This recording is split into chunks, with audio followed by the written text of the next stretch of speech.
Grace is back. Lucky us. Love Island All Stars, Sunday the 19th and Monday the 20th of January, and Scott was in the bad books with India. Scott let India know that he was interested in getting to know Tina more, and she was not having it whatsoever.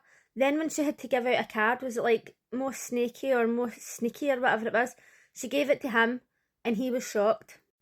To be fair, I do think that India exaggerated a wee bit, because before he even went on a date with Tina, he said, this is a good time for us to be tested. He didn't say, my head's not going to turn. He didn't give her any false hopes.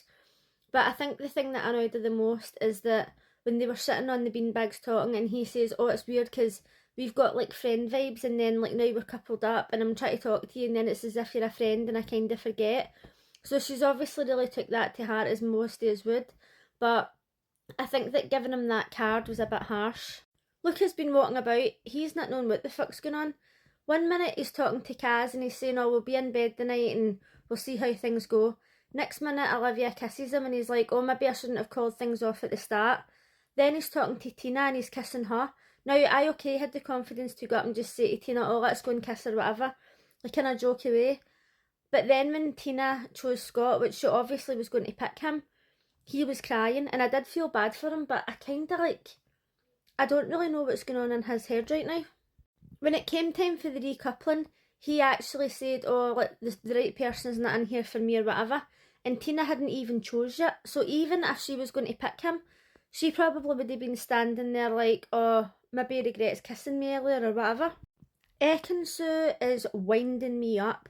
I feel like every time she takes somebody to the side to talk to them, it's not just a normal conversation, it's like, oh, how are you feeling? Oh, if you're not feeling amazing, we need to talk about it.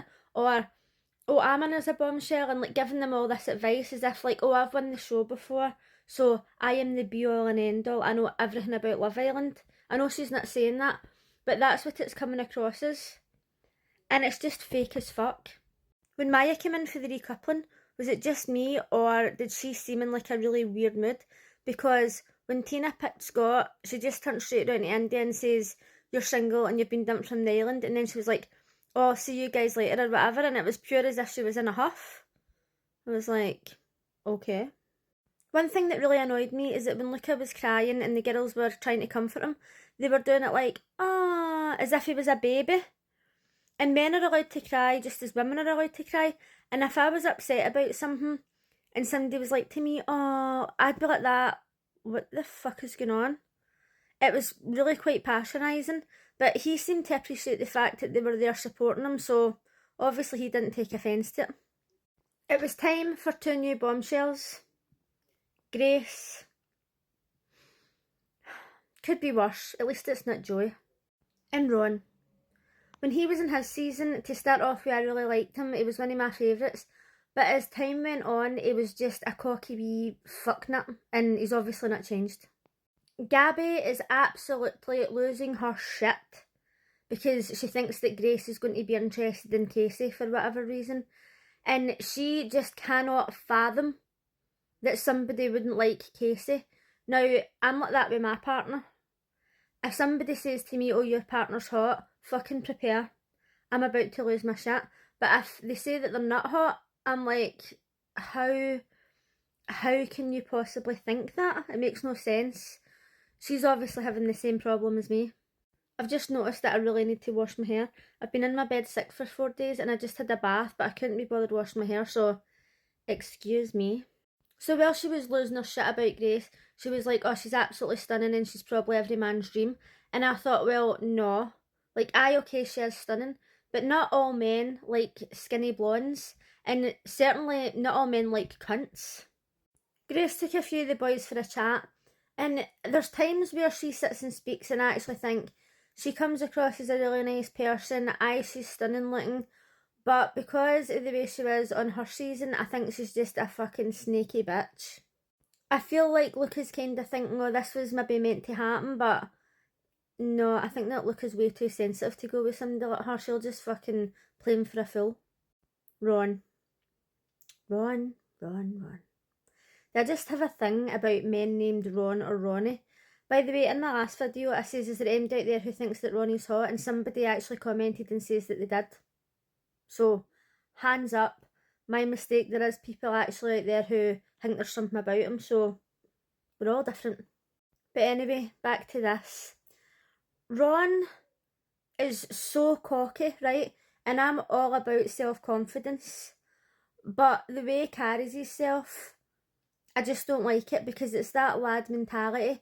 See how that like London geezer type situation? It's like a Glasgow Ned. I just cannot fucking stand it. Just the way he speaks to people.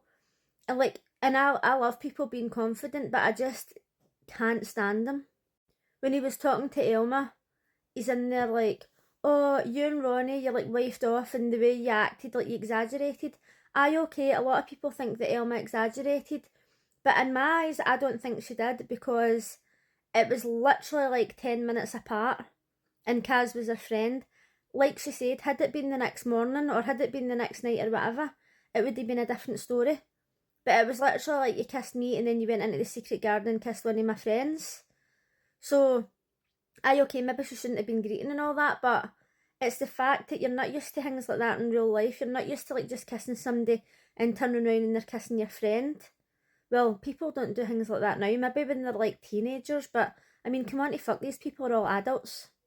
Catherine and Naz would both pulled for chats, and once again, I was kind of like, I forgot they were even in the house. So they were playing a game called It's Given, and I actually really liked this game, but also poor Kaz, man. She was fucking getting it through all angles. I mean, they weren't all bad. Scott gave her It's Given fit, and Tina wasn't happy. But I mean, he did give Tina a compliment. He was like, she's beautiful and Kaz is fit. Do you know what I mean? Like, I can kind of see why Tina was annoyed, but at the same time, it's not as if he just ruled out the fact that he was coupled up with Tina. She also got It's Given Thirsty, like fair enough, I feel as if she's been trying to get into everybody. It's Given Salty by Curtis, and I actually felt that one was a wee bit out of order, because when she was paired up with Curtis, he was giving her all the talk and saying that she was beautiful and he was like into her, but then as soon as Sue picked him, it was like she was just dropped. So I felt like she had a reason to be salty. Ronnie got It's Given Predictable. Fair enough, he's done the whole love triangle, he's only been in there for a week. Ron gave Elma It's Given Jealous, and okay, I see his point, but he had already took her to the side and had a whole fucking conversation with her about it. Okay, so far she's the only one who's really been that jealous, apart from India, but she wasn't there, so there wasn't really anybody else that you could give it to. As I was just flicking through the pictures from my background there, I seen Marcel. Was he even in this episode? Olivia giving Luca It's Given Friendzone was a bit weird. He was confused. I was confused. Like, obviously he's the one who friendzoned her. Then she's expressed that she fancies him. Then she kissed him. Now she's saying that he's friendzoned. Like, it's all very confusing. I can't remember what Tina gave Casey. Let me know in the comments. But basically, she once again brought up the fact that he left her standing alone on holiday waiting for a taxi. And okay, he shouldn't have done that. But at the same time, I feel as if this game was about what was happening in the house. He's already now apologised for it at least twice in the house. So I feel as if she should have gave it to somebody else regarding something that's been happening while she's been in there. I was sitting eating my dinner while this was on, and Grace is like really tanned right now, but she was wearing this like kind of, well, a bikini, but she obviously likes this style of bikini. But she was wearing this kind of style of bikini, and it was like kind of brown hair and then like a different colour up here. And every time I kept glancing up, she looked as if she was like naked, because it was like the same colour as her skin tone. I was like, who the fuck helped her pick that bikini out? Anyway, let me know in the comments what you think of the return of Grace and Ron. And I'll see you again tomorrow. Bye!